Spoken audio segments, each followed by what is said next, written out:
Okay, so today's class is on mass spectrometry.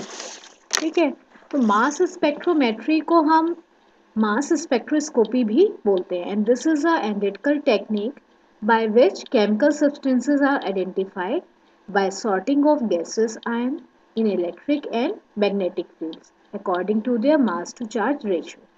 ठीक है, तो दैट मीन्स यहाँ पर हम मास स्पेक्ट्रोमेट्री या मास स्पेक्ट्रोस्कोपी को यूज कर रहे हैं for identification of that particular compound, उसका केमिकल नेचर डिटेक्ट करना, या फिर हम किसी अननोन कंपाउंड को आइडेंटिफाई करने के लिए हम इसको यूज कर सकते हैं। इसके अलावा केमिकल स्ट्रक्चर, उसकी प्रॉपर्टीज, इन सब को आइडेंटिफाई करने के लिए हम मास स्पेक्ट्रोमेट्री और मास स्पेक्ट्रोस्कोपी को यूज करते हैं and this technique is based on sorting of gases and in electric and magnetic fields according to their mass to charge ratio. ठीक है, तो जब हम यहाँ पे प्रिंसिपल की बात कर रहे हैं कि यहाँ पर जो चार्ज्ड आयंस होते हैं, यहाँ पर हम पहले फर्स्ट ऑफ ऑल जो हमारे पास कंपाउंड प्रेजेंट है उस कंपाउंड को हम आयनिक फॉर्म में कन्वर्ट करते हैं। ठीक है, और कैटायनिक फॉर्म में कन्वर्ट करते हैं क्योंकि रीडिंग सिर्फ उनकी आएगी जो कि कैटायंस है। ये एक इसमें ध्यान रखने की बात है।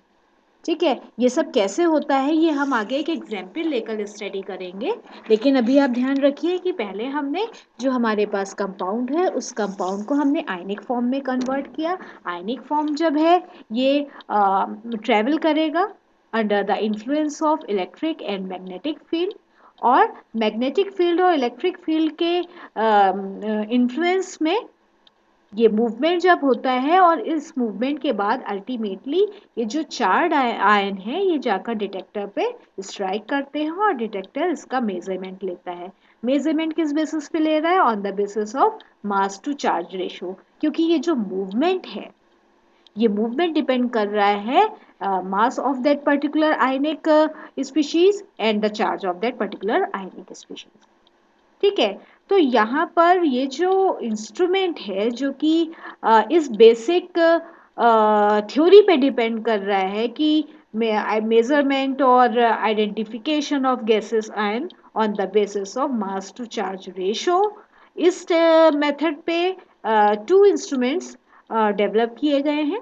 वन इज मास स्पेक्ट्रोमीटर जिसमें मेजरमेंट इलेक्ट्रिकली किया जाता है, and the second one is mass spectrograph. This measure the readings by photographic or other non electrical means. ठीक है, लेकिन अब कुछ टेक्निक इस तरीके से भी सिस्टम डेवलप किए गए हैं जिसमें दोनों तरह की डिवाइस को यूज किया जाता है and this system is known as mass spectroscope.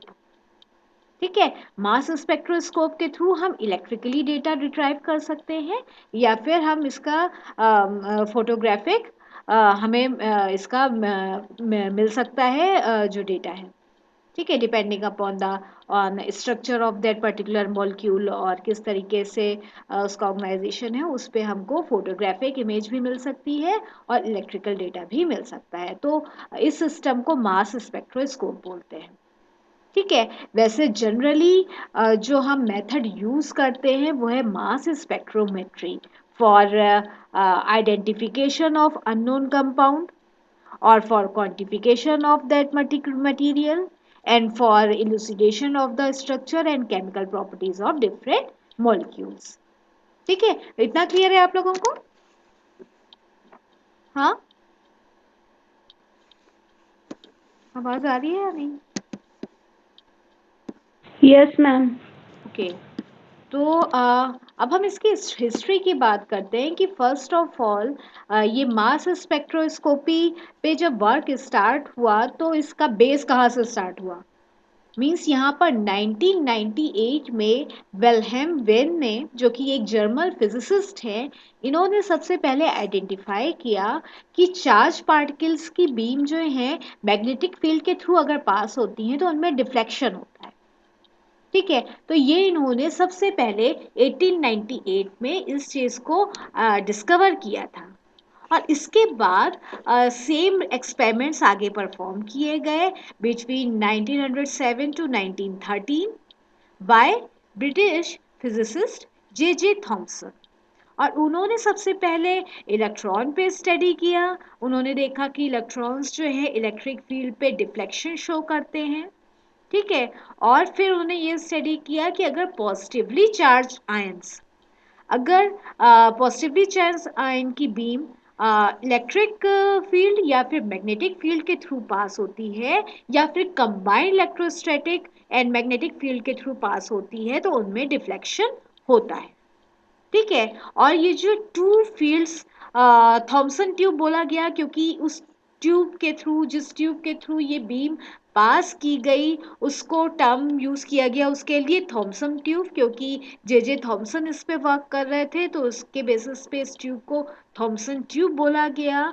और इस ट्यूब में आयन का डिफ्लेक्शन जो है स्मॉल एंगल्स पे टू परपेंडिकुलर डायरेक्शंस में हुआ।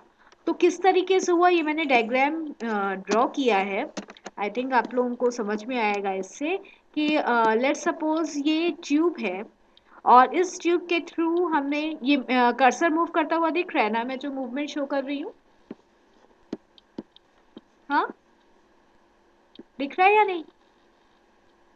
मुझे आवाज नहीं आ रही। एनीवन? यस मैम, दिख रहा है। तो जवाब दे दिया करो भाई जल्दी, ठीक है। तो यहाँ पर आप ये देख सकते हैं, लेट्स सपोज ये ट्यूब है, ये कर्व ट्यूब है, ठीक है। इसके through beam of charge particles और पॉजिटिवली चार्ज आयन, इसको हमने पास किया, ठीक है। उसके बाद हमने यहाँ पर इलेक्ट्रिकल फील्ड अप्लाई की हुई है, ठीक। इलेक्ट्रिकल फील्ड के की वजह से ये डिफ्लेक्ट होकर ये आगे ट्यूब में बढ़ेंगे, ठीक है। और इसके बाद हमने यहाँ पर मैग्नेटिक फील्ड अप्लाई की है, तो मैग्नेटिक फील्ड की वजह से फिर से डिफ्लेक्शन होगा और ये फिर से टर्न लेंगे। तो आप ये देख सकते हो कि एक टर्न यहाँ पर हुआ, दूसरा टर्न इधर मैग्नेटिक फील्ड की वजह से हुआ, और ये दोनों जो डायरेक्शन है ये एक दूसरे के परपेंडिकुलर है। तो इस तरीके से ये इलेक्ट्रॉन्स जो सॉरी ये चार्ज पार्टिकल्स आगे बढ़ते हैं और यहाँ पे डिटेक्टर होता है जो कि आकर डिटेक्टर पे स्ट्राइक करते हैं, ठीक है। तो सिंपल यहाँ पे जो प्रोसेस यूज किया गया, इलेक्ट्रिकल फील्ड की वजह से ये जो चार्ज पार्टिकल्स होते हैं उनको एसिलरेट किया जाता है, ठीक है। तो अब यहाँ पर हम चार्ज पार्टिकल तो बोल रहे हैं, जब हम इक्विपमेंट की बात करेंगे तो चार्ज पार्टिकल जनरेट कैसे हुआ हम इसको भी बात करेंगे, ठीक है। तो यहाँ पर आप देख सकते हो इलेक्ट्रिक फील्ड और मैग्नेटिक फील्ड के इन्फ्लुएंस में चार्ज पार्टिकल्स मूव करते हैं, तो जो इनका पाथ है वो पैराबोलिक शेप का है, ठीक है। ये आप लोग यहाँ पे देख ही सकते हैं कि यहाँ से इधर ये टर्न ले रहे हैं, फिर ये इधर टर्न ले रहा है चार्ज पार्टिकल। तो इस तरीके से जो इनका डिफ्लेक्शन है ये पैराबोलिक इनका कर्व डेवलप हो रहा है, ठीक है। तो अब ये आगे जाके डिटेक्टर पे स्ट्राइक करेंगे और हमको रीडिंग्स मिलेंगी, ठीक है। अब ये रीडिंग्स किस बेसिस पे जनरेट होती हैं, इसका किस तरीके से आगे का परफॉर्मेंस है, इसको हम आगे स्टडी करते हैं। तो मास स्पेक्ट्रोमेट्री का जो प्रिंसिपल है उसके अकॉर्डिंग जब हम मॉलिक्यूल्स पे बीम ऑफ इलेक्ट्रिक इलेक्ट्रॉन्स को जब बम्बार्डमेंट करते हैं तो ये जो मॉलिक्यूल है ये आयोनाइज हो जाता है और इसके अलावा ये फ्रेगमेंट्स में ब्रेक भी हो सकता है, ठीक है। और उसके बाद जो पॉजिटिव आयंस हैं, सिर्फ पॉजिटिव आयंस ये आगे मूव करते हैं, जो कि आगे इस मास स्पेक्ट्रोमेट्री के थ्रू जिनकी रीडिंग्स हम मेजर कर पाते हैं, ठीक है। ओनली पॉजिटिव आयंस, ये क्यों है ये भी अभी हम आगे स्टडी करेंगे। हम यहाँ पे बात कर रहे हैं molecules get ionized and can get broken up into many fragments. तो ये फ्रेगमेंट्स का क्या मतलब है, आयोनाइजेशन का क्या मतलब है, ये भी अभी हम आगे स्टडी करेंगे। बट आप अभी यही समझिए कि लेट्स सपोज जो पॉजिटिव आयंस जनरेट हुए उसका कुछ मास होगा। एक मॉलिक्यूल को लेट सपोज हमने ब्रेक किया और उस पर पॉजिटिव चार्ज प्रेजेंट है, तो उस मॉलिक्यूल में कुछ वेट होगा, उसका मास होगा, और उस पर चार्ज प्रेजेंट है। ठीक है, तो अगर हमारे पास ये जो मॉलिक्यूल के डिफरेंट फ्रेगमेंट्स जनरेट हुए हैं, हर फ्रेगमेंट का मास अलग होगा और उस पर चार्ज होगा। तो इन जनरल यूजुअली जो ये मॉलिक्यूल्स है या मॉलिक्यूल के फ्रेगमेंट्स जनरेट हुए हैं, इन पे चार्ज तो यूजुअली 1 पॉजिटिव चार्ज होता है, लेकिन मास वेरी करता है। ठीक है, तो यहाँ पर बेसिकली देखा जाए ये जो मूवमेंट और डिफ्लेक्शन हो रहा है, इसमें मास बहुत इंपॉर्टेंट रोल प्ले कर रहा है। सिंपली मॉलिक्यूलर मास जो है आयन का, वो इंपॉर्टेंट रोल यहाँ पर डिफ्लेक्शन में और मूवमेंट में बहुत इंपॉर्टेंट रोल प्ले कर रहा है कि किस स्पीड के साथ ये पॉजिटिव चार्ज पार्टिकल मूव कर रहे हैं और आकर डिटेक्टर पे स्ट्राइक हो कर रहे हैं। ठीक है, तो यहाँ पर जो चार्ज टू मास रेशो हम बात कर रहे हैं, पर क्योंकि चार्ज ऑलमोस्ट सबका सिमिलर ही आ जाता है, so that's why main important जो रोल प्ले कर रहा है वो उसका है चार्ज। और इस बेसिस पे हम डिटरमाइन कर सकते हैं डिफरेंट टाइप्स ऑफ एलिमेंट्स, उनके आइसोटोप्स। ठीक है, पार्टिकल्स का मॉलिक्यूलर मास कितना है, उसका केमिकल स्ट्रक्चर कितना है, केमिकल स्ट्रक्चर भी हम डिटरमाइन कर सकते हैं डिफरेंट कंपाउंड्स के। तो ये सब कैसे होगा, अब हम इसको आगे एक एग्जाम्पल को लेते हुए समझेंगे। ठीक है, तो ये मैंने एग्जाम्पल ड्रॉ करने की कोशिश की है। पहले हम ये एक मॉडल देख लेते हैं मास स्पेक्ट्रोमेट्री के लिए। ये जो मास स्पेक्ट्रोस्कोप है, ये इसका हम एक डिज़ाइन देख लेते हैं। आवाज़ आ रही है ना सबको? Yes ma'am. यहाँ पर आप देख सकते हैं कि सैंपल को इस ट्यूब में इंजेक्ट किया गया और इस ट्यूब में वैक्यूम मेंटेन रखा जाता है। ठीक है, इस गैसेस सैंपल को इंजेक्ट किया गया ट्यूब में। ठीक, और उसके बाद यहाँ पर स्टीम को जो सैंपल है इसको वेपर फॉर्म में लिया गया और इलेक्ट्रॉन बीम स्ट्राइक की गई। तो इलेक्ट्रॉन बीम किस तरीके से जनरेट हो रही है, कैथोड और एनोड के बीच में ये इलेक्ट्रॉन बीम मूव कर रही है। तो ये इलेक्ट्रॉन बीम कैसे जनरेट की गई है, इस बेसिस पे भी टेक्निक्स में वेरिएशन होता है। तो ये भी अभी हम आगे स्टडी कर लेंगे। ठीक है, बट अभी बेसिकली आप ये समझिए कि इलेक्ट्रॉन बीम जो है ये सैंपल के ऊपर स्ट्राइक कर रही है, जिसकी वजह से मॉलिक्यूल्स में पॉजिटिव चार्ज आ रहा है और मॉलिक्यूल्स डिफरेंट पार्ट में फ्रेगमेंट भी हो रहे हैं। उसके बाद ये एक्सीलरेशन के लिए यहाँ पर इलेक्ट्रिक फील्ड प्रोवाइड की गई है। ठीक है, तो इलेक्ट्रिक फील्ड की वजह से ये एक्सीलरेट हो रहे हैं और depending upon their charge to mass ये डिफरेंट बीम्स में डिवाइड हो रहे हैं। आप ये देख सकते हैं यहाँ पर। ठीक है, depending upon their mass, depending upon their charge. इसके बाद जब ये इलेक्ट्रिक फील्ड के वजह से जब ये मूवमेंट जो है एक्सीलरेट होता है, फिर ये आगे यहाँ पर हमने मैग्नेट्स अप्लाई किए। तो ये जो मैग्नेट है, मैग्नेटिक फील्ड में ये डिफ्लेक्शन होगा और डिफ्लेक्शन की वजह से depending upon their charge to mass ratio ये जो पार्टिकल बीम है ये डिफ्लेक्ट होगी और डिफ्लेक्ट होने के बाद आप ये देख रहे हो कि इनका जो पाथ है ये पैराबोलिक शेप ले रहा है। ठीक है, एक कर्व ले रहा है और ये आकर इस डिटेक्टर पे स्ट्राइक करता है। ठीक है, और ये जो डिटेक्टर है जो इनिशियली एक्सपेरिमेंट किया था थॉमसन, उन्होंने सबसे पहले यहाँ पे फोटोग्राफिक फिल्म लगाई थी, लेकिन फिर बाद में अब यहाँ पर ये मेटल डिटेक्टर रहता है और यूजुअली जब ये पार्टिकल्स आकर स्ट्राइक करते हैं तो ये जो मेटल फिल्म होती है ये इलेक्ट्रॉन्स उनको दे देती है और इस तरीके से जो पॉजिटिव चार्ज आयन होते हैं ये न्यूट्रलाइज होते हैं। ठीक है, और ये डिटेक्टर किस तरीके से अब इस रीडिंग को कैलकुलेट करता है, ये सब चीजें अब ही समझना रह गया है। तो इतना जो मैंने स्ट्रक्चर बताया आप लोगों को ये क्लियर है? Yes ma'am. अब हम एक एग्जाम्पल लेते हुए समझने की कोशिश करते हैं कि ये किस तरीके से एक्चुअली वर्क करेगा। एक एग्जाम्पल हम ले लेते हैं प्रोपेन का, कि मेजरमेंट एक्चुअली होगा कैसे। ठीक है, तो पहले एग्जाम्पल समझ लेते हैं, फिर इंस्ट्रूमेंटेशन समझ लेंगे कि इंस्ट्रूमेंट के डिफरेंट पार्ट्स क्या है। तो यहाँ पर आप लेट सपोज देखिए कि हमने एक प्रोपेन मॉलिक्यूल लिया और हम इसी को मास स्पेक्ट्रोमीटर के थ्रू हम आइडेंटिफाई करने की कोशिश कर रहे हैं कि ये कौन सा कंपाउंड है। ठीक है, तो जब हम इस मॉलिक्यूल को, प्रोपेन को, मास स्पेक्ट्रोमीटर में इंजेक्ट करेंगे और इलेक्ट्रॉन बीम इसके ऊपर स्ट्राइक करेगी, तब क्या क्या पॉसिबिलिटी है, अब हम एक एग्जाम्पल को लेते हुए समझते हैं।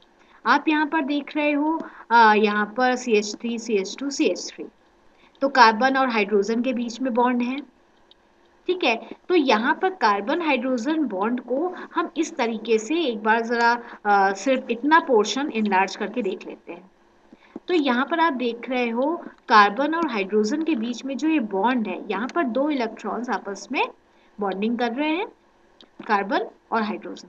ठीक है, तो ये जो इलेक्ट्रॉन्स जो कि इस बॉन्ड में इन्वॉल्व है वो बॉन्डिंग इलेक्ट्रॉन्स कहलाएंगे। ठीक है, और जो ये कार्बन मॉलिक्यूल के साथ ये जो कोर इलेक्ट्रॉन्स हैं, जो रिमेनिंग 5 इलेक्ट्रॉन्स जो यहाँ पे आप देख रहे हो, ये कोर इलेक्ट्रॉन्स कहलाएंगे। इतनी बात यहाँ पे क्लियर है? Yes ma'am. अब यहाँ पर इम्पॉर्टेंट पॉइंट ये है कि ये जो इलेक्ट्रॉन बीम है ये कहाँ पर स्ट्राइक कर रही है, ये कार्बन, ये कोर इलेक्ट्रॉन्स पे स्ट्राइक कर रही है या फिर ये बॉन्ड पे स्ट्राइक कर रही है। लेट्स सपोज ये बीम जो है इस कार्बन के ऊपर स्ट्राइक कर रही है, तो जब इलेक्ट्रॉन बीम ये कार्बन पे स्ट्राइक करती है तो यहाँ से एक कोर इलेक्ट्रॉन निकल गया। ये आप देख रहे हो यहाँ पे जब इसने स्ट्राइक किया तो ये कोर इलेक्ट्रॉन जो है यहाँ से रिमूव हो गया। ठीक, तो इस वजह से क्या हो सकता है, यहाँ पर जो मॉलिक्यूल है, अब ये जो प्रोपेन मॉलिक्यूल है इसमें से ना ही हाइड्रोजन रिमूव हुआ है, ठीक है, मतलब ये मॉलिक्यूल ब्रेक नहीं हुआ है, सिर्फ इस पे एक पॉजिटिव चार्ज आ गया क्योंकि यहाँ से एक इलेक्ट्रॉन कार्बन से निकल गया। तो लेट्स सपोज ये जो यहाँ पर ये थर्ड कार्बन है, इस कार्बन ने अपना एक इलेक्ट्रॉन लूज कर दिया, तो इस तरीके से मॉलिक्यूल आयनिक फॉर्म में कन्वर्ट हो गया। इसको हम बोल सकते हैं मॉलिक्यूलर आयन या फिर रेडिकल कैट आयन। इतनी बात आप समझ रहे हो? ये आप सब ये डायग्राम देखिए, कर्सर में मूव करके शो कर रही हूँ प्रोपेन के ऊपर। जब यहाँ पर हमने इसको स्पेक्ट्रोमीटर में डाला, इसके ऊपर इलेक्ट्रॉन बीम पास हुई, तो इलेक्ट्रॉन बीम पास होने की वजह से अब ये कन्वर्ट हो गया इनटू मॉलिक्यूलर आयन या फिर इसे हम रेडिकल कैटायन बोल रहे हैं, और इसमें से एक प्रोटॉन जो है वो सॉरी एक इलेक्ट्रॉन रिलीज हो गया। इतना क्लियर है? हाँ, यस मैम। Yes ma'am. अब इसका आगे आप देखिए कि अब जब ये आगे एक्सिलरेट हुई, जो कैटायन थे ये एक्सिलरेट करके इसको हमने पास किया बिटवीन मैग्नेटिक फील्ड, तो ये मैग्नेट्स लगे हुए हैं और इसके बीच से ये बीम पास हो रही है। तो मैग्नेटिक फील्ड की वजह से यहाँ पर डिफ्लेक्शन हुआ और ये बीम देखिए ये कर्व पाथ ले रही है, और कर्व पाथ लेकर ये आकर ये डिटेक्टर पे स्ट्राइक कर रही है। ये दिखा आप लोगों को? इतना क्लियर है? हाँ, यस मैम। तो अब इसको आगे आप देखिए कि जब ये कर्व पाथ ले रही है, तो जब ये कर्व है तो ऑब्वियसली इसका एक रेडियस होगा, होगा कि नहीं होगा? किसी भी कर्व का एक रेडियस होगा, एक सेंटर होगा। यस। ठीक है, अगर किसी भी कर्व का एक सेंटर होगा तो उसका एक रेडियस भी होगा, होगा। यस होगा। दैट मीन्स जब ये चार्ज पार्टिकल मूव कर रहा है बिटवीन मैग्नेट्स तो उस पे सेंट्रीपिटल फोर्स लग रहा है।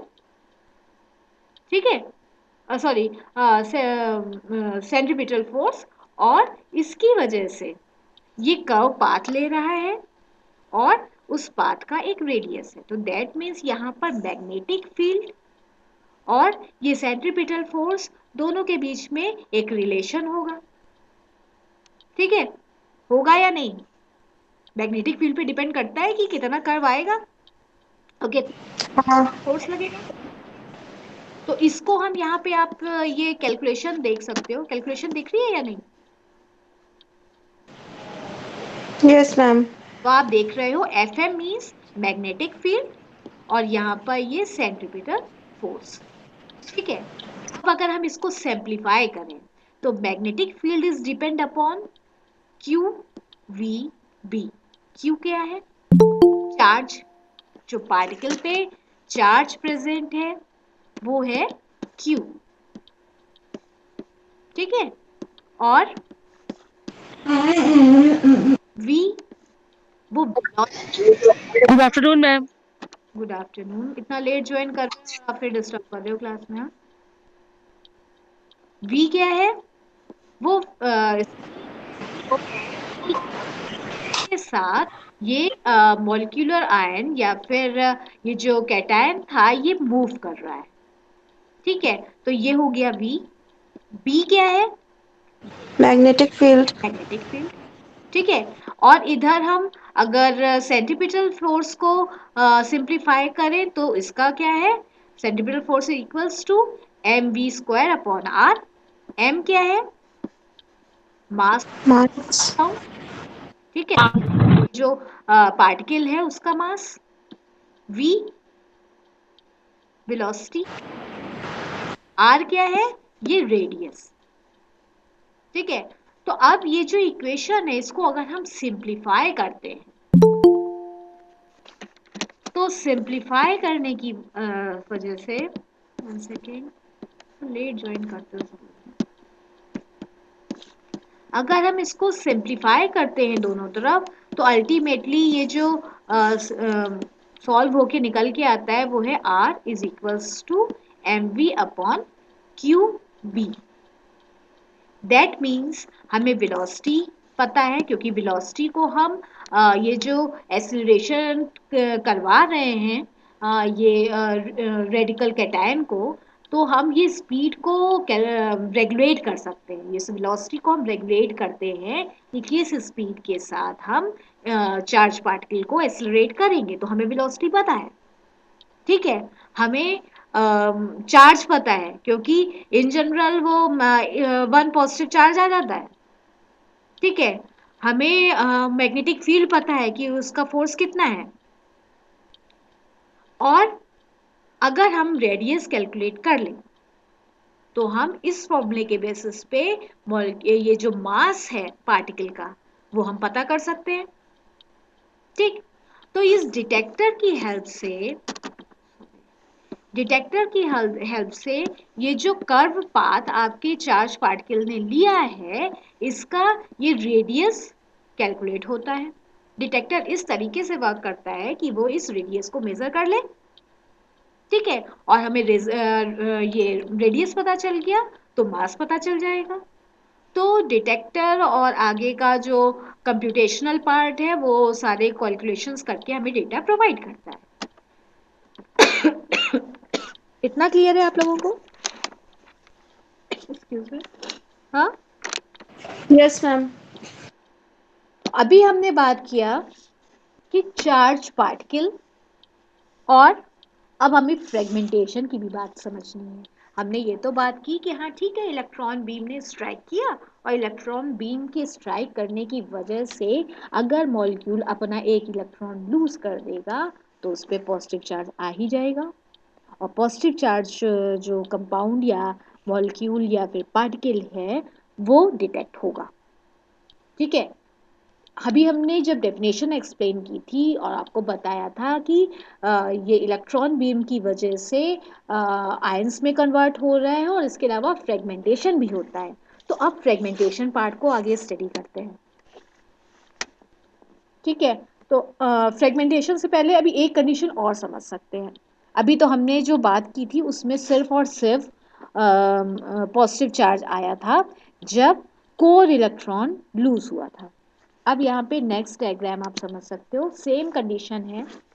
प्रोपेन हमने यूज़ किया, प्रोपेन को हमने मास स्पेक्ट्रोमीटर में अप्लाई किया, इलेक्ट्रॉन बीम इसके ऊपर स्ट्राइक कर रही है।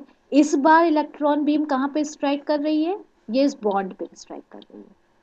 ठीक है, तो ये तो रैंडम है कि ये इलेक्ट्रॉन बीम कहाँ स्ट्राइक करेगी, मतलब हम कुछ डायरेक्ट नहीं कर रहे हैं। अब वो मॉलिक्यूल पे कहाँ स्ट्राइक कर रही है, क्योंकि जो हमने मॉलिक्यूल लिया वो गैसियस फेज में लिया। ठीक है, और फिर उसके ऊपर इलेक्ट्रॉन बीम स्ट्राइक हो रही है, तो वो किसी भी एंगल से स्ट्राइक कर सकती है ना। तो इस वजह से लेट सपोज अगर इस बॉन्ड पे इलेक्ट्रॉन बीम स्ट्राइक कर रही है, तो ये बॉन्ड इलेक्ट्रॉन जो है ये रिलीज हुआ। अब ये बॉन्ड इलेक्ट्रॉन अगर रिलीज हो गया तो क्या कंडीशन है, इसकी वजह से ये लेट सपोज ये हाइड्रोजन जो है ये एक इलेक्ट्रॉन लेकर अपना अलग हो गया। तो हाइड्रोजन जो है इसके पास है एक इलेक्ट्रॉन है, एक प्रोटॉन है, तो इस पे कोई चार्ज है नहीं।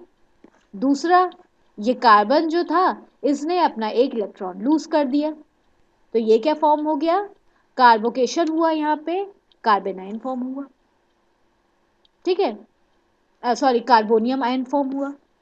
ठीक, कार्बोनियम आयन पे पॉजिटिव चार्ज है, कार्बेनाइन पे नेगेटिव चार्ज होता है। अब इस तरीके से जब ये आगे मैग्नेटिक फील्ड के थ्रू पास होगा तो ये हाइड्रोजन, इस पे तो चार्ज नहीं है, ये सीधे आगे निकल गया, इसमें कोई भी डिफ्लेक्शन नहीं हुआ।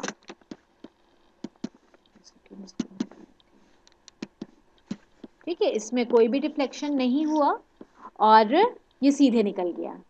और ये जो अब आपके पास कार्बोनियम आयन फॉर्म हुआ था, अब आप देखिए यहाँ पे चार्ज किस पोजीशन पे है, ये सेकंड कार्बन पे दिख रहा है। ठीक है, तो इस तरीके से डिफरेंट टाइप्स ऑफ मॉलिक्यूल्स और फ्रेगमेंट्स जनरेट हो सकते हैं।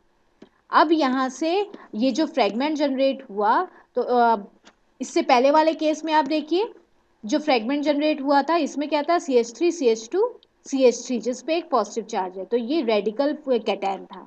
यहाँ पर क्या है, CH3 CH CH3। ठीक है, और इस पे पॉजिटिव चार्ज है। अब यहाँ पर डिफ्लेक्शन होगा। ठीक है, depending upon mass and charge. Charge तो सेम ही है, मास में वेरिएशन है, क्योंकि इससे पहले वाला जो केस हमने आपको स्टडी किया था, प्रोपेन का हमें पता है कि मॉलिक्यूलर मास जो है 44 होता है। जैसे ये अभी इसको आगे एरो हम शो करें अगर, तो यहाँ आप देखिए कि जब हम एक प्लॉट फॉर्म करेंगे ऑन द बेसिस ऑफ ये डेटा, प्लॉट कैसा, मास और चार्ज का रेशो, जो आपने आपको बताया था चार्ज टू मास रेशो के बेसिस पे हम यहाँ पे डिटरमाइन करते हैं। और दूसरा है रिलेटिव अबेंडेंस, तो यहाँ पे एक्स एक्सिस पे हम लेते हैं चार्ज टू मास रेशो और वाई एक्सिस पे हम लेते हैं रिलेटिव अबेंडेंस। रिलेटिव अबेंडेंस से क्या मतलब है, velocity divided by magnetic field या मैग्नेटिक फोर्स। ठीक है, और रिलेटिव अबेंडेंस बताती है कि जो मॉलिक्यूल या ये जो इस केस में रेडिकल कैटायन फॉर्म हुआ था वो कितनी बार फॉर्म हुआ। क्योंकि आप ये मान के चल सकते हैं कि लेट्स सपोज एक बार इलेक्ट्रॉन बीम इसके ऊपर स्ट्राइक कर रही है, रेडिकल कैटायन फॉर्म हो रहा है और रेडिकल कैटायन डिटेक्टर पे पहुंच रहा है।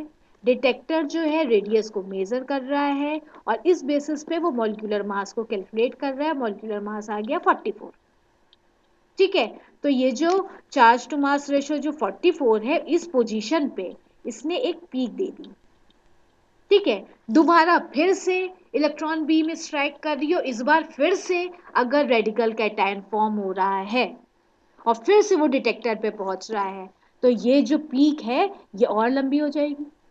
इस तरीके से जितनी बार ये radical cation, same radical cation बार बार जनरेट होगा और डिटेक्टर तक पहुंचेगा, तो उस तरीके से ये पीक की लेंथ बढ़ जाएगी और ये बताती है relative abundance of that particular particle. इतनी बात क्लियर है? हाँ, क्लियर है या नहीं? Yes ma'am. तो अब इसके आगे जब हमने ये स्टडी किया कि नेक्स्ट केस में जब हम आपसे कह रहे हैं कि यहाँ पर क्या हुआ था, एक हाइड्रोजन निकल गया था, तो अब मॉलिक्यूलर वेट में फर्क आ गया।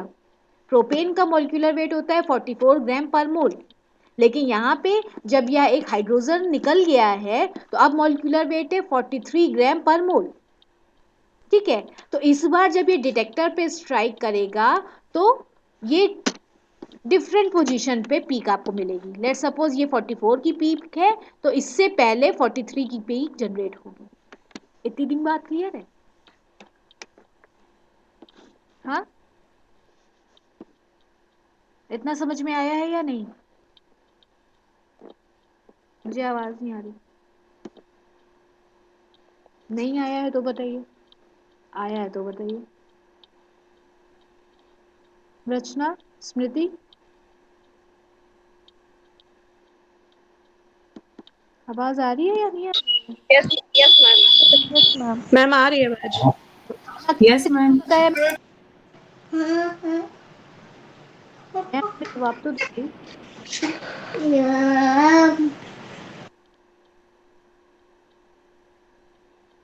क्या बात है, मुझे आंसर नहीं मिला। पूनम,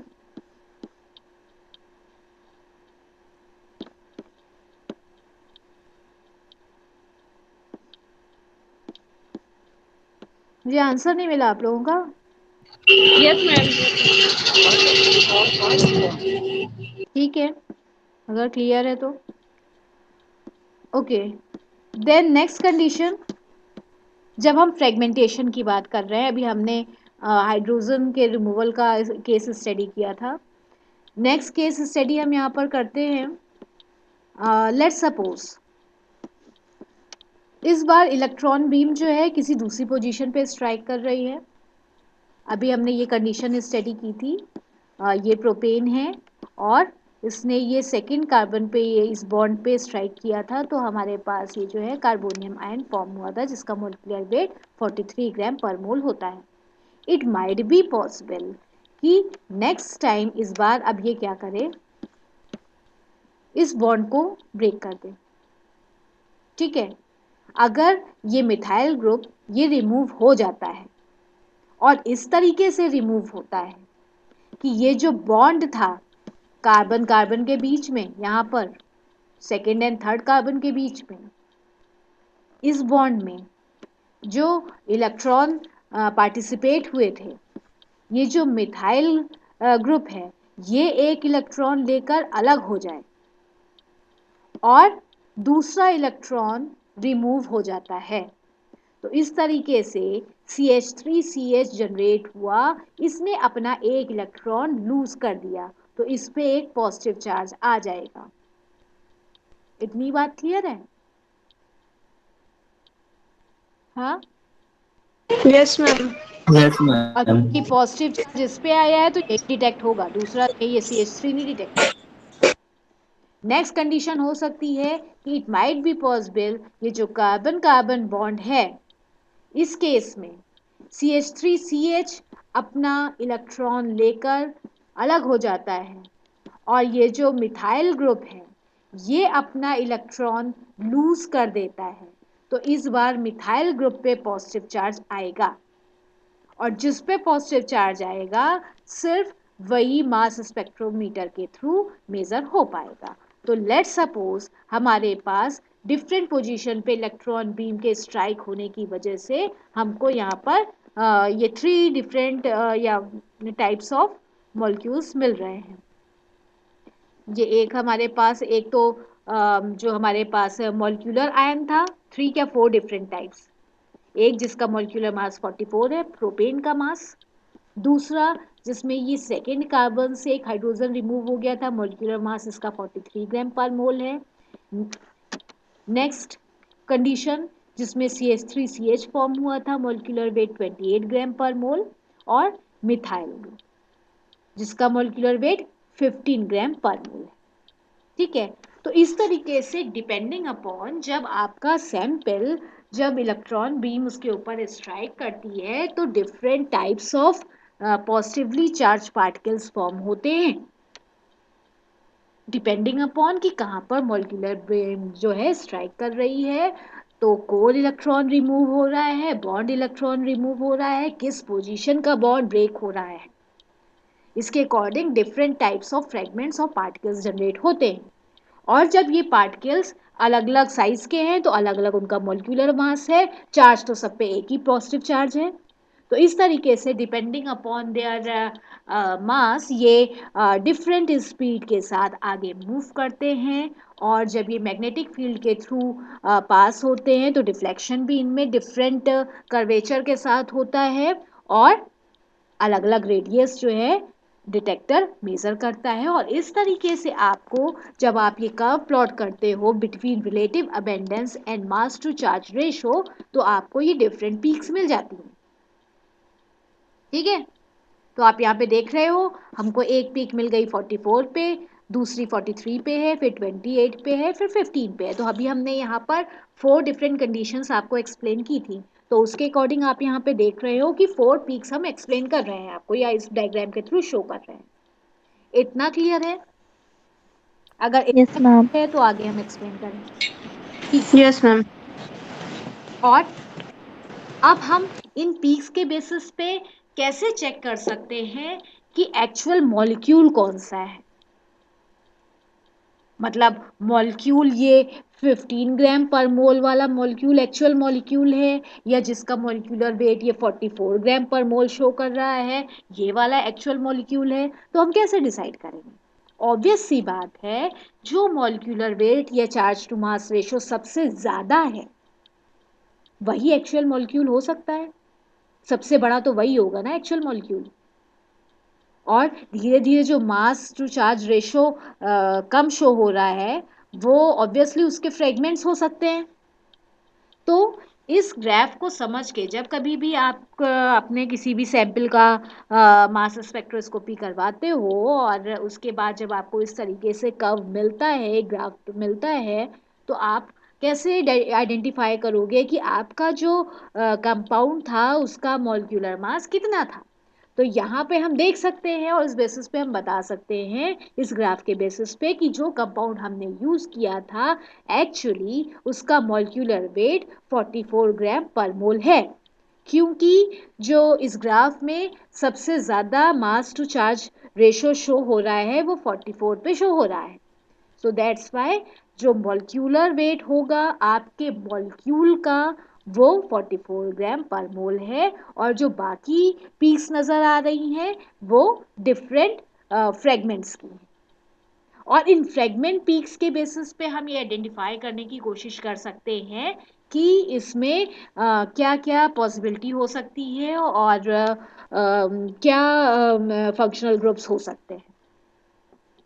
ठीक है, लेट सपोज हमारे पास ये ऑलरेडी डेटा है कि 15 ग्राम पर मोल के क्या क्या चीज़ें हो सकती हैं, या हमें कुछ आइडिया था कि हाइड्रोकार्बन है हमारे पास जो सैंपल है उसमें, या उसमें एल्काइल चेन प्रेजेंट है। तो ये कितनी पीक्स हैं उनको मेज़र करके, और पॉसिबल कितने फ्रेगमेंट्स जनरेट हो सकते हैं, इन सारी बातों को समझते हुए हम ये पता लगा सकते हैं कि एक्चुअली आपका कंपाउंड क्या है, उसका मॉलिक्यूलर फॉर्मूला क्या है, उसका मॉलिक्यूलर वेट कितना है। और इस पीक्स की हाइट के बेसिस पे भी हम इस मॉलिक्यूल के नेचर को समझ सकते हैं। फॉर एग्जाम्पल, जिसकी पीक सबसे ज़्यादा आप कह सकते हो हाई है, फॉर एग्जाम्पल यहाँ पे 43 पे शो हो रही है, 43 ग्राम पर मोल, ये पीक हम सबसे ज़्यादा इसकी लेंथ शो कर रहे हैं। इसका मतलब ये है कि ये जो फ्रेगमेंट था ये सबसे ज़्यादा जनरेट हुआ। ठीक है, इसका यही तो मतलब हुआ। इसका मतलब क्या है?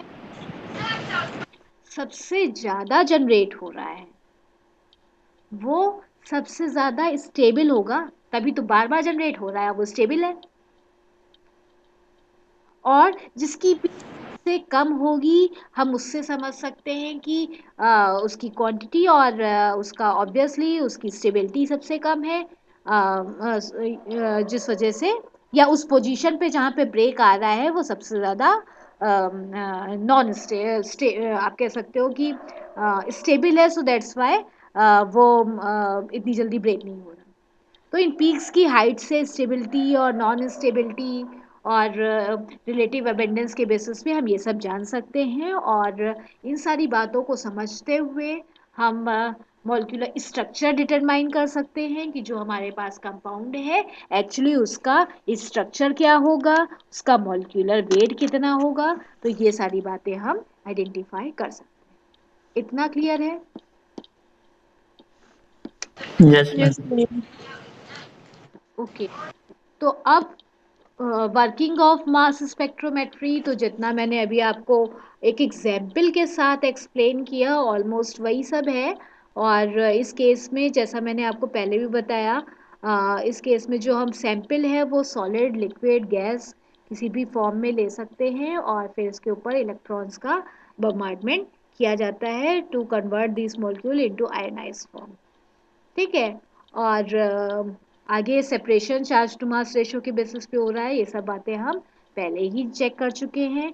फिर जब ये इलेक्ट्रॉन्स आकर सॉरी ये चार्ज पार्टिकल आकर डिटेक्टर पे स्ट्राइक कर रहे हैं, डिटेक्टर फिर आगे मेजरमेंट कर रहा है। पहले ये जो सिग्नल है इसको डिटेक्टर मल्टीप्लाई करता है और उसके बाद फिर ये कैलकुलेशन के बाद जो एल्गोरिथम है ये पूरा लगा के इसमें हमको रिजल्ट हमारा मिलता है। ठीक है, on the basis of radius of curvature. तो अगर हम इंस्ट्रूमेंटेशन की बात करें तो first of all sample inlet इसका एक इम्पॉर्टेंट पार्ट है। सैंपल इनलेट जो है इसमें हम सैंपल को स्टोर करते हैं। This is a reservoir for that molecule. ठीक है।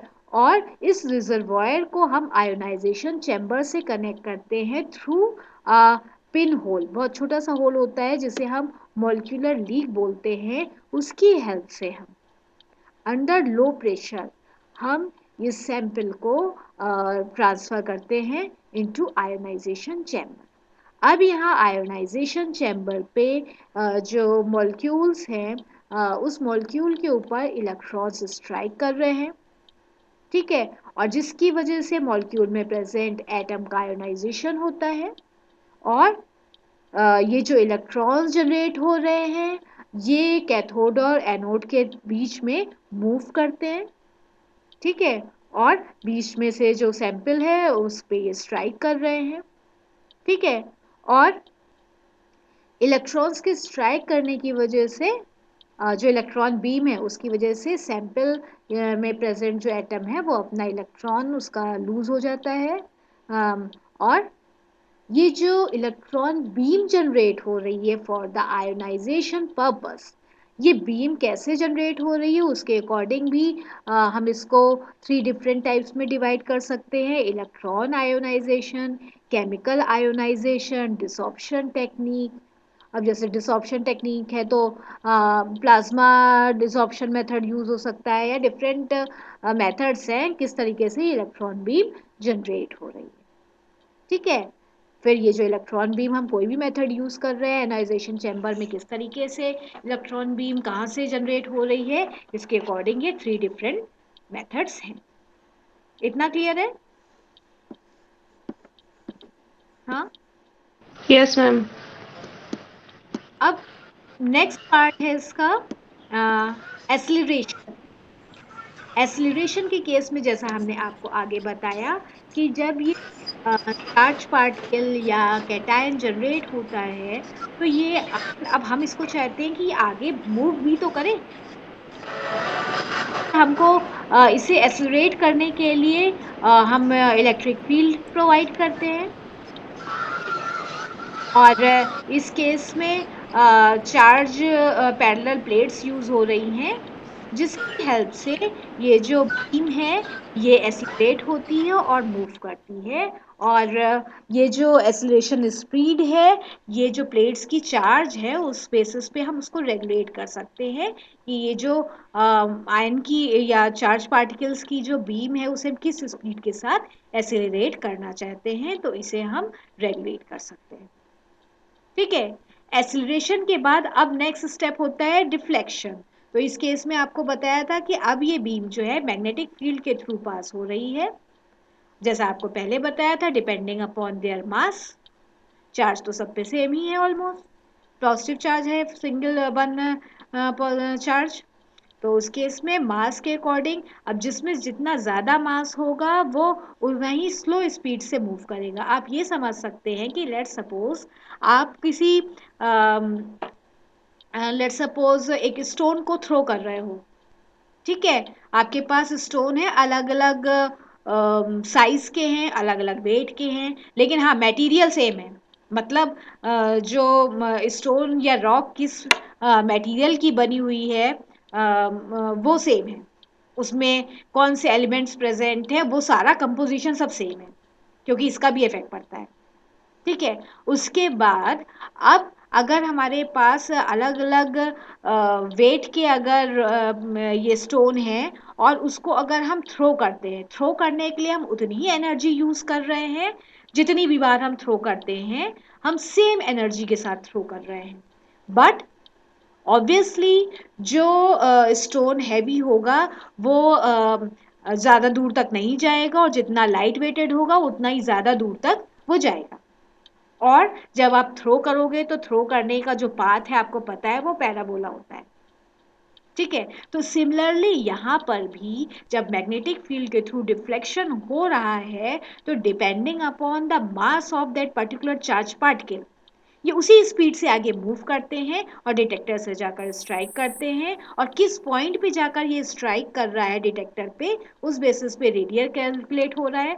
क्योंकि आप यहाँ पे इस डायग्राम के थ्रू देख सकते हो, मैं ये शो कर रही हूँ बीम जो है कितनी डिफ्लेक्ट हुई। तो ये जो सबसे नीचे की डायरेक्शन में बीम है ऑब्वियसली सबसे ज्यादा डिफ्लेक्टेड है, तो ये सबसे ज्यादा लाइट वेटेड होगी, ठीक है। यहाँ पे जो पार्टिकल होगा वो सबसे ज्यादा लाइट वेटेड होगा। तो किस पोजीशन पे डिटेक्टर पे स्ट्राइक हो रहा है, इस बेसिस पे ये सब इसका रेडियस कैलकुलेट होता है, ठीक है। तो इस तरीके से अल्टीमेटली डिफ्लेक्शन हुआ, फिर डिटेक्टर जो है इस चार्ज पार्टिकल के पाथ को ये डिटेक्ट करेगा। और जैसा आपको बताया कि जब ये चार्ज पार्टिकल मेटल बॉक्स को हिट करता है तो चार्ज न्यूट्रलाइज हो जाता है, क्योंकि ये मेटल जो है ये एक इलेक्ट्रॉन उसको प्रोवाइड करता है। और इसके साथ जो एनालाइजर अटैच है, अब एनालाइजर किस बेसिस पे वर्क कर रहा है उसके अकॉर्डिंग ये मास डिटेक्शन टेक्निक, मास स्पेक्ट्रोमेट्री, इसको भी कई पार्ट में डिवाइड किया जा सकता है on the basis of analyser, ठीक है। मतलब अब एनालाइजर हम ये डिटेक्टर कैसा यूज कर रहे हैं, वो डिटेक्टर एनालिसिस के लिए क्या मेथड यूज कर रहा है, आगे क्या इंस्ट्रूमेंटेशन यूज हो रहे हैं फॉर कैलकुलेशन पर्पस, उसके अकॉर्डिंग ये मास स्पेक्ट्रोमीटर, ये स्पेक्ट्रोमीटर भी डिफरेंट टाइप्स के होते हैं। फॉर एग्जाम्पल शायद आप लोगों ने सुना हो time of flight mass spectrometer. तो बीच में ये time of flight mass spectrometer, इसको काफी यूज किया जा रहा था। टाइम ऑफ फ्लाइट का क्या है, यहाँ पर कोई मैग्नेटिक फील्ड अप्लाई नहीं हो रही है, ये जो एक्सीलरेट होके बीम आगे मूव कर रही है चार्ज पार्टिकल की, ये जाकर डिटेक्टर से स्ट्राइक करती है। ऑब्वियसली जैसा मैंने आपको पहले बताया कि जिसका वेट ज़्यादा होगा वो धीमे धीमे मूव करेगा, जो जितना लाइट वेटेड होगा सबसे पहले जाके स्ट्राइक करेगा। तो वो जो टाइम के बेसिस पे ये जो स्ट्राइक कर रहा है, टाइम में जो डिफरेंस है, तो इस बेसिस पे ये कैलकुलेशन होता है मास का। तो यहाँ पर जो ये सिस्टम बनाया गया है और जो एल्गोरिथम लगाई गई है कैलकुलेशन के लिए वो डिफरेंट है, ठीक है। इसी तरीके से डिफरेंट टाइप्स ऑफ एनालाइजर्स है। मैग्नेटिक सेक्टर मास एनालाइजर, यहाँ पे मैग्नेटिक फील्ड यूज हो रही है। डबल फोकसिंग एनालाइजर, 2 टाइम्स इसमें फोकसिंग की जा रही है। Quadrupole mass analyser, ion trap analyser, ion cyclotron analyser. तो ये डिफरेंट टाइप की टेक्निक्स हैं, बट जो बेसिक प्रिंसिपल है वो बेसिक प्रिंसिपल इनिशिएट इसी बेसिस पे हुआ है और यही यूज ही हो रहा है ज़्यादातर कंडीशंस में, कि यहाँ पर बीम को एक्सेलरेट करते हैं चार्ज पार्टिकल की और उसे मैग्नेटिक फील्ड के थ्रू पास करते हैं। इट माइट बी पॉसिबल कि मैग्नेटिक फील्ड की जगह इलेक्ट्रिक फील्ड यूज की जाए और इलेक्ट्रिक फील्ड की वजह से डिफ्लेक्शन जनरेट किया जाए। तो depending upon different types of mass spectrometers, उसके टेक्निक्स और डिफरेंट हो सकती है, ठीक है। और डिफरेंट टाइप्स के मास स्पेक्ट्रोमीटर्स यूज़ किए जाते हैं डिपेंडिंग अपॉन किस टाइप के कंपाउंड को हम एनालाइज करना चाहते हैं। उन सब चीज़ों के बेसिस पे हम अपना मास स्पेक्ट्रोमेट्री के लिए एनालिसिस इक्विपमेंट सेलेक्ट कर सकते हैं। इतना क्लियर है आप लोगों को? Yes, ma'am. अब हम एप्लीकेशंस की बात कर लेते हैं। तो एप्लीकेशंस के केस में इन्वायरमेंट मॉनिटरिंग के लिए और एनालिसिस के लिए हम मास स्पेक्ट्रोमेट्री मेथड यूज करते हैं। For example analysis of soil, water, air pollutants, water quality. क्योंकि हमें अगर डिटेक्ट करना है कि वो क्या कंपाउंड है, और लेट सपोज जो और अभी तक हम लोगों ने मेथड्स आइडेंटिफाई किए थे, कुछ अलग ही हटके कोई कंपाउंड है जो कि हो सकता है कुछ इफ्लुएंट है या कुछ चीज़ें डंप की गई हैं या कुछ अननोन है, हमें डिटरमाइन करना है कि ये क्या है, तो या किस क्वांटिटी में है, तो मास स्पेक्ट्रोमेट्री के थ्रू भी हम ये एनालिसिस कर सकते हैं। जियो केमिकल केमिस्ट्री, तो अगर हमें रॉक, सॉइल, उसमें जो पार्टिकल्स प्रेजेंट हैं, ऑयल या गैस सर्वेलेंस करना है, तो ये सब डिटरमाइन करने के लिए भी मास स्पेक्ट्रोमेट्री यूज़ की जा सकती है। केमिकल पेट्रोकेमिकल इंडस्ट्री में क्वालिटी कंट्रोल के लिए यूज़ कर सकते हैं। ठीक है, इससे हम डिटेक्ट कर सकते हैं कि कौन से पार्टिकल है, उसका क्या मॉलिक्यूलर मास है, ये सब चीज़ें इसमें चेक की जा सकती हैं। फॉर स्ट्रक्चरल आइडेंटिफिकेशन ऑफ मायोमोलिक्यूल्स, जैसे कार्बोहाइड्रेट या न्यूक्लिक एसिड्स, इन सब चीज़ों का भी हम चेक कर सकते हैं। प्रोटीन्स, ओलिगोसेक्राइड्स, पॉलीसेक्राइड्स, तो इनके सीक्वेंस को भी हम डिटरमाइन कर सकते हैं कि प्रोटीन में अमीनो एसिड्स का क्या सीक्वेंस है या ओलिगोसेक्राइड्स का क्या सीक्वेंस है। कई बार आप लोगों ने टर्म सुना होगा GCMS। तो GCMS में क्या होता है? Gas chromatography. गैस क्रोमेटोग्राफी के थ्रू जो कंपाउंड्स हैं, हमने उनको सेपरेट किया, प्यूरिफाई किया, और वो जब गैस क्रोमेटोग्राफी कॉलम से बाहर निकलेगा आपका सैंपल, तो वो डायरेक्टली मास स्पेक्ट्रोमीटर में वो सैंपल प्रोवाइड कर दिया जाता है, जिससे कि हमको ये एनालाइज करके ये पूरा डेटा मिल जाता है कि हमने जो मिक्सचर यूज़ किया था फॉर क्रोमेटोग्राफी, उस क्रोमेटोग्राफिक सिस्टम में, उस मिक्सचर में कितने कंपाउंड थे, और उन डिफरेंट कंपाउंड्स का मॉलिक्यूलर मास क्या था, और मॉलिक्यूलर मास के अलावा हम स्ट्रक्चर और ये बाकी चीज़ें भी GCMS के थ्रू पता लगा सकते हैं। तो यहाँ पे दो टेक्निक कंबाइन करके भी यूज़ हो जाती है। ठीक है, तो अकॉर्डिंगली GCMS की डिज़ाइनिंग है कि दोनों इक्विपमेंट्स को जोड़ के कैसे ये एक सिस्टम बनाया गया है GCMS। इतना क्लियर है? Yes, ma'am. Monitoring of gases in patients, breath के टाइम पे ब्रीथ में क्या किस टाइप के गैस हैं, ये सब चेक कर सकते हैं सर्जरी के टाइम पर। या फिर ड्रग एब्यूज़ केस हमें स्टडी करना है, तो हम blood sample, urine sample, saliva, उसमें डिटेक्ट कर सकते हैं कि किस टाइप की ड्रग्स प्रेजेंट हैं। Analysis of aerosol particles, pesticide residues अगर फूड्स में प्रेजेंट है तो उसे भी हम स्क्रीन कर सकते हैं। इसके अलावा आप इस टेबल में देख सकते हो कि एलिमेंटल एंड आइसोटोपिक एनालिसिस, तो ऑब्वियसली फिजिक्स, केमिस्ट्री और रेडियो केमिस्ट्री, जियो केमिस्ट्री में यूज़ हो रहा है। इसके अलावा ऑर्गेनिक, बायो ऑर्गेनिक एनालिसिस, तो ये टेक्निक जो है ये हम organic chemistry, polymer chemistry, biochemistry, medicine में ये सब हम यूज़ कर रहे हैं। स्ट्रक्चर इलुसिडेशन, तो डिफरेंट केमिकल कंपाउंड्स का ऑर्गेनिक केमिस्ट्री में यूज़ कर रहे हैं, पॉलीमर केमिस्ट्री में for research purpose, for identification purpose हम यूज़ कर सकते हैं। बायोकेमिस्ट्री या मेडिसिन में भी हम इसको यूज़ करते हैं for elucidation of structure of that particular compound और मॉलिक्यूल। डिफरेंट आयनिक स्पीशीज़ और केमिकल रिएक्शंस के थ्रू जो मॉलिक्यूल्स जनरेट हो रहे हैं, तो फिजिकल केमिस्ट्री, थर्मोकेमिस्ट्री में हम यूज़ कर सकते हैं इसको आइडेंटिफिकेशन के लिए, रिसर्च के लिए। मास स्पेक्ट्रल इमेजिंग में भी यूज़ किया जाता है। जैसा मैंने आपको बताया, इमेजिंग में भी ये टेक्निक यूज़ होती है। तो बायोमेडिकल स्टडीज़ और मटेरियल साइंसेज, इन सब में ये मास स्पेक्ट्रोमीटर की रिक्वायरमेंट होती है। ठीक है, इतना क्लियर है आप लोगों को? Yes, ma'am. Yes, ma'am.